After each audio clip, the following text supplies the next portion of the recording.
Welcome back from the break. You're watching NewsX and I'm Asavri Jindal. The boycott Turkey chorus is growing in India. Small traders, customers, online retailers and renowned universities have joined this movement that began online. This movement commenced after Turkish President Erdogan openly backed Pakistan and condemned India's Operation Sindoor. That's not all. Erdogan went a step ahead and supplied drones to Islamabad that were used to target civilians across Indian cities. Now, several commercial relationships are severed with Turkey and travel bookings reducing considerably. All this is touted dent of $8.04 billion in bilateral trade. Joining us at this point of time is a special guest. We have with us Mr. Sanjay Bhattacharya, former Indian ambassador to Turkey. So thank you so much for speaking to us on NewsX. My first question to you: why does Turkey continue to back Pakistan unconditionally? Well, Pakistan and Turkey have a very old partnership, and Turkey has been supportive of Pakistan, has very friendly relations with it for many decades. But I think what we have seen in recent years is that Pakistan has had almost unequivocal support of Turkey, and I suppose that is largely because Turkey sees Pakistan serving certain interests of Turkey herself. Right, absolutely. Now, how do you see developments like celebi suspension from airports and tourists cancelling vacations to Turkey? Will it hurt the Turkish economy? Well, I think the Turkish economy is fairly large. It's a G20 partner of India, and it has a very extensive economy. It has a very large tourism sector. And of course, while it values Indian tourists, I think, if Indian tourists were to cancel, there would be some impact on its economy, but it would not be significant. But I do think that it would probably send a more powerful sentimental message rather than an economic message that the Indians are unhappy. All right, absolutely. Now, what further damage do you think India can cause to Turkey to drive home a point that you can't support terror and expect business with us? I don't think it is a very straightforward response, unfortunately. India and Turkey have very deep ties, in fact. We are both members of G20. We have very extensive economic partnership. Our trade bilateral is over $10 billion. Our two-way investments are of the range of about $480 million. Most of our large companies are present in Turkey, and Turkish companies are very heavily invested in key infrastructure projects. We do several things on the technology front and are linked up in supply chains. So it's not a simple relationship. I think it's a very deep-rooted relationship. Within this very large economic cooperation, we have differences on certain political issues. And Turkey's support to Pakistan, we understand that Turkey wishes to support Pakistan, and that is its right to do so, though we do not like it and we consider it not a very friendly act. But we will have to deal with that separately. And I think the way to deal with that is to make sure that our diplomatic effort to blunt Turkey's statements that have come out and to blunt the defense initiatives and cooperation that Turkey and Pakistan have through our defense preparedness. And I think that's the way to go ahead. Of course, in addition to that, we will have to launch a very strong diplomatic initiative to make sure that Turkish pronouncements do not carry weight to other parts of the world. And we've seen that Turkey is rather isolated in these statements. There are very few who support it, perhaps with the exception of Azerbaijan. No other country has come up with statements like Turkey has. So I don't think the question is really one of trying to do damage, but it's really a question of negotiating such that we have a better leverage on Turkey's relations with India. We don't look at this through the perspective or the lens of Pakistan. We've never conducted foreign policy through the lens of. Okay, all right. Follow-up question then. Do you think it's time for India to snap ties with Turkey? And if we do that, what do you think will the bilateral damage be and the collateral damage, I beg your pardon, be? I don't think we should at all think of snapping ties with Turkey. Turkey is a very important partner for India. Let us not forget our primary objective as India is to become a major economic and global power, and we are well on path to it. And I think our endeavor will be to make Turkey a partner in that process of ours. And I think over a period of time, Turkey will understand the logic of that.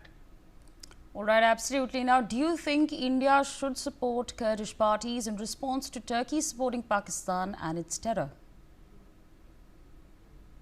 We have always believed in diplomacy as the way forward for differences that we have. As I had mentioned earlier, we have strong economic complementarity between India and Turkey, but we do have certain differences on certain issues. I think negotiation with Turkey directly on some of those and to reduce the impact of whatever Turkish pronouncements are is the way ahead. I would also wish to remind you that Turkey has recently reached agreement with some of the Kurdish forces. The PKK has started the process of disbanding itself, and the Kurdish situation might probably look a little different, both within and outside Turkey in the days.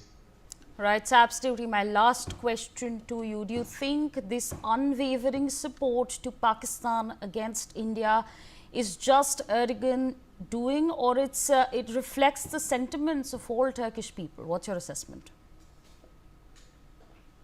Well, let me first say that while Turkey has had a more favorable relationship with Pakistan over India for several decades, it has also followed in the past a more balanced approach and an independent perspective on India. I think the problem that happened was that in the Erdogan period, Turkey started looking at India through the lens of Pakistan. And of course, that's not the same mistake that we wish to make in our relations with Turkey. So I think you're right. There is a certain Erdogan element in this particular problem that Turkey has done for itself. I think this is a Turkish problem, and they will need to get out of this. And I think we can help them in coming out of this situation, because at the end of the day, I don't think a mature country like Turkey wishes to be a sponsor of a terrorist country like Pakistan. And I think we would be able to prevail through our diplomatic and other initiatives. Right, absolutely. Thank you so much, sir, for joining us on the broadcast, sharing your perspectives with our viewers. We're going to leave it there and shift our focus to some more news coming in, where the Indian Army has posted a video of Operation Sindoor on its social media handle X. The video suggests that Pakistan used Shaheen ballistic missiles and Chinese A-100 and Fateh MLRS, while India deployed its Smedge MLRS in rocket counter assaults. The video also depicts the S-400 being used to intercept Pakistani missiles. Take a look.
proof. That was proof for you. All right, we're going to leave it there and shift our focus to some breaking news coming in at this point of time by Congress. Lok Sabha MP Dr. Shashi Tharoor will chair a meeting of Standing Committee of External Affairs today. Breaking developments there coming in at this point of time. My colleague Anand Singh joins us on the broadcast to give us a better understanding. Anand, what more can you tell us? Look, this is the first time after the Indian government conducted Operation Sindoor in several parts of Pakistan and Pakistan-occupied Kashmir.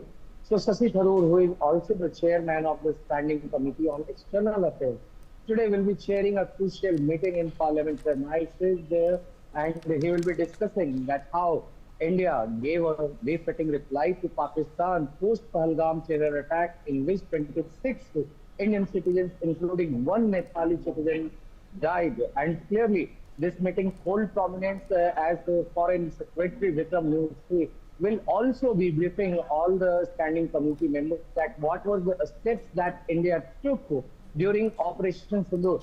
But what is the most interesting part is that, the way in which the US President Donald Trump announced ceasefire between India and Pakistan, that part will be also discussed during this meeting, and it is likely that Vikram Misri, who is the Foreign Secretary, will also brief the Standing Committee members that how the consensus was reached on announcing ceasefire between India and Pakistan, and there will be questions also raised by the Standing Committee members. That is what we have learned from our sources, that why US President Donald Trump has to intervene and he has to announce the ceasefire. So this is a very crucial meeting, and this comes just a few days after the government of India announced the 7 delegations that will be going to different countries, G20 nations, to explain India's stand on Pakistan's that how it is using terrorists to bring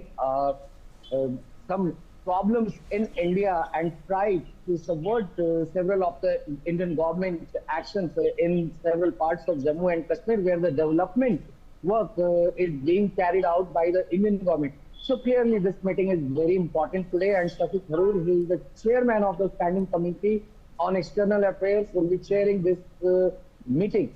Beside that, Shashi Tharoor is also one of the heads of the delegations that the government of India has announced, who will be leading the 7-member team to several countries. So clearly, all these things will be discussed over there. Back to you, Asaf. Absolutely, Anand, as you've pointed out, again, very comprehensive and crucial meetings are expected to take place. We're going to quickly reflect some more breaking news that's coming in at this point of time, where Foreign Secretary Ambassador Vikram Misri will brief the Standing Committee on External Affairs on the situation post the India-Pakistan ceasefire. My colleague Brian Thomas joins us on the broadcast to give us more on this. Brian, of course, many comprehensive, crucial meetings taking place, briefings, in fact, to take place through the course of the day. What more can you tell us about this one? Clearly, Sabri, Foreign Secretary Vikram Misri will be briefing the very Parliamentary Standing Committee, and this will be rather regarding the recent escalation, also including India and Indian military's Operation Sindoor. Clearly, like our colleague Anand has also mentioned, the committee will be chaired by Congress MP Shashi Tharoor, and it is very importantly also expected to focus on the diplomatic, military, and regional ramifications of the cross-border operation. The meeting will also be coming after March, the Pahalgam terror attack, which claimed several lives and prompted a very strong response from New Delhi itself. Clearly, following that, Indian Armed Forces have also launched Operation Sindoor, a targeted offensive terror against, against the Pakistani side. And now, very importantly, Foreign Secretary Vikram Misri is also expected to provide a very detailed account of India's current diplomatic outreach to Islamabad, the evolving cross-border security scenario, the wider regional impact of the confrontation. And now we are also getting to know from our sources that it suggests that his presentation will also be touching upon how India is adjusting its foreign policy posture in light of the shifting geopolitical realities. He has also previously briefed the meeting on key foreign policy matters, including India's relation with neighbors such as Bangladesh and recent tensions with countries like Canada. Now, this briefing is also being viewed as a very particular significant, rather, given the delicate state of India-Pakistan ties and also the need to balance military preparedness with strategic diplomacy. Separately, also the Committee on Water Resources that was chaired by BJP MP Rajiv Pratap Rudy is also set to meet today to discuss monsoon preparedness, follow flood management, soil erosion, and also riverbank protection and issues surrounding the trans-boundary rivers. Asabri.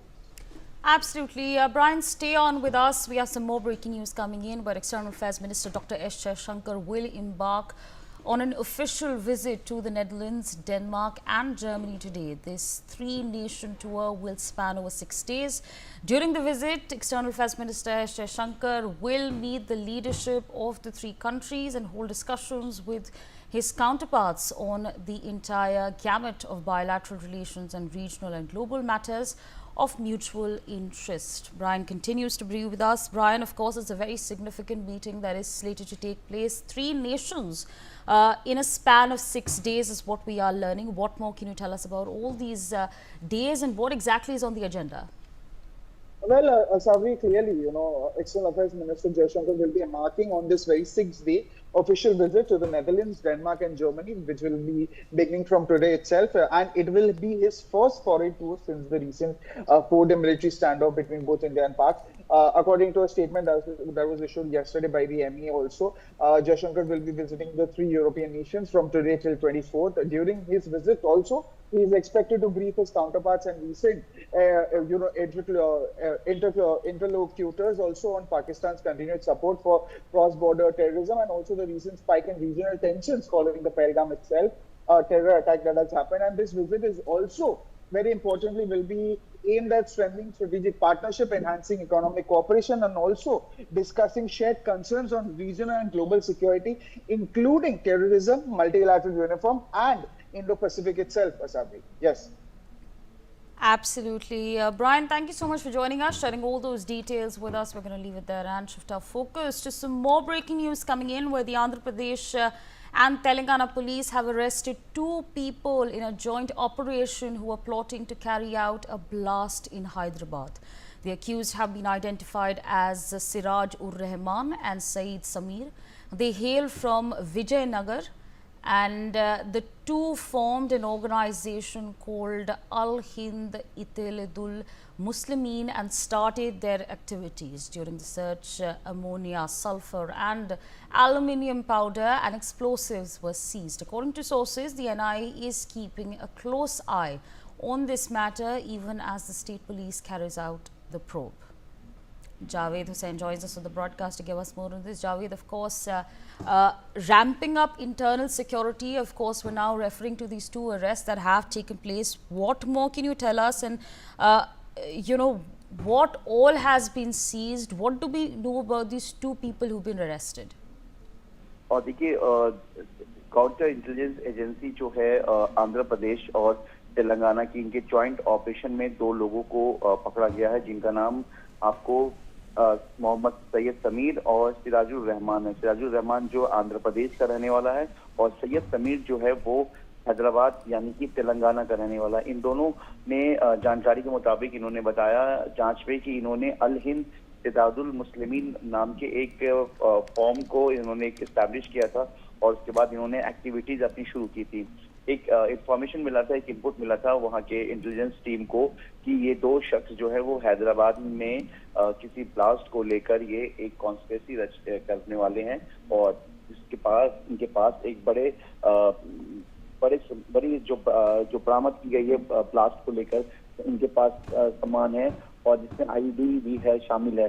उसके बाद जो है SBI की team active होती है। उसके बाद एक ज्वाइंट ऑपरेशन यानी कि आंध्र प्रदेश और तेलंगाना के एक ज्वाइंट ऑपरेशन में इन दोनों को पकड़ा जाता है।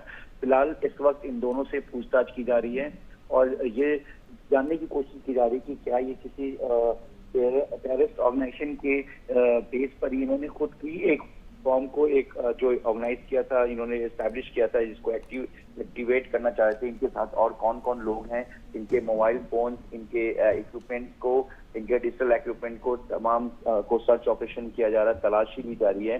और जिस तरीके से बॉम्ब ब्लास्ट की जो जानकारी मिली थी कि एक बड़ा बॉम्ब ब्लास्ट को ऑर्गेनाइज करना, एग्जीक्यूट करना चाह रहे, एक टेरर मॉड्यूल के तौर पर, और क्या इसके पीछे आईएसआई का जो एक शुरुआत में डाउट बताया जाता है कि उससे जुड़े हुए हैं, इस शक के बेस पर भी जो है अब सेंट्रल एजेंसीज भी इस पूरे मामले की जो सुपरविजन कर रही है।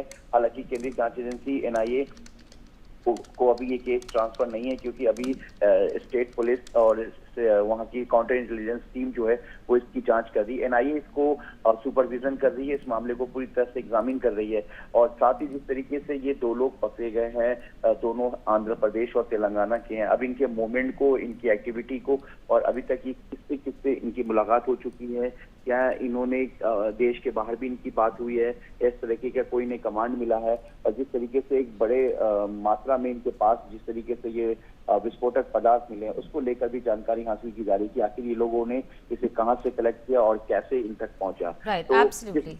Yeah, absolutely. Javed, thank you so much for joining us on the broadcast, sharing all those details with us. Ladies and gentlemen, Operation Sindoor is India's fight against terrorism. On that note, we have some breaking news coming in from Jammu and Kashmir, where 2 terrorists have been arrested in a joint operation by the Indian Army and the CRPF in Shopian. 2 pistols, 4 grenades, 43 live rounds and other incriminating materials have been recovered. An FIR has been registered and further investigation is underway. I'm going to rope in my colleague Ashik Mir into the telecast.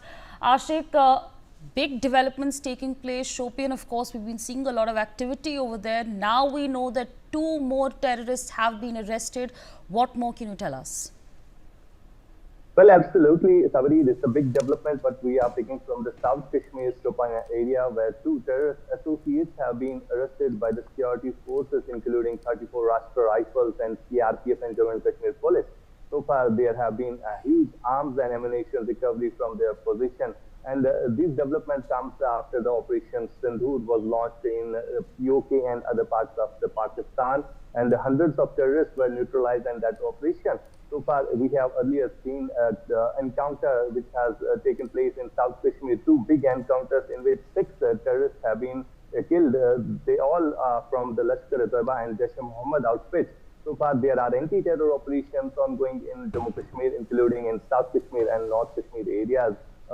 These 2 terror associates are believed to be associated with the Lashkar-e-Taiba terror group, and the huge arms and ammunition have been recovered from their position.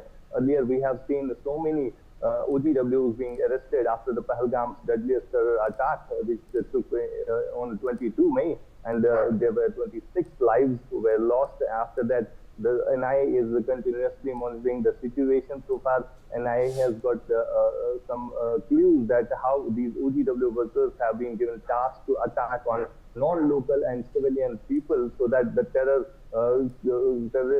plan, the nefarious plan could execute. So far, there are infiltration attempts made by the terrorists continuously in line of control areas, and these are the big developments what we are picking from the ground. Sabedi. Absolutely. Ashik, thank you so much for joining us, sharing all those details. We're going to leave it there and shift our focus to some breaking news coming in from the international arena, where US Secretary of State Marco Rubio has held a telephonic conversation with Israeli Prime Minister Benjamin Netanyahu. They discussed the situation in Gaza and their joint efforts to secure the release of all remaining hostages. Pia Maan joins us on the broadcast to give us more on this. Pia, what more can you tell us about this telephonic conversation that's taken place? Sabri, Marco Rubio and Israeli Prime Minister Benjamin Netanyahu have spoken to each other. The focus has been on the situation in Gaza. Remember, Israel has recently relaunched a ground offensive after ceasefire talks had in fact collapsed. This conversation had taken place even as Marco Rubio remains in Rome. He was there to attend the inaugural Mass of Pope Leo XIV with J.D. Vance. And what also cropped up during this discussion was in fact the release of the remaining hostages. Israel has been adamant as far as the release of hostages is concerned. This is one of their crucial aspects to, in fact, that they have mooted to gain a ceasefire, full ceasefire. Meanwhile, Rubio, of course, has recently commented just a couple of days back that he was troubled on the humanitarian situation in Gaza. He had stated that the United States of America in particular is open to alternatives for aid. Meanwhile, Netanyahu, of course, has vowed to, in fact, wipe out Hamas with this new offensive that has been launched by Israel. Rubio, in fact, meanwhile stated that the United States shares Netanyahu's desire to eliminate the terrorist group, but has meanwhile, of course, stated that he's troubled as far as the humanitarian aid situation continues. Right, absolutely. Pia, thank you so much for joining us on the broadcast, sharing all those details with us. On that note, we're going to slip into a very short break. See you in a minute.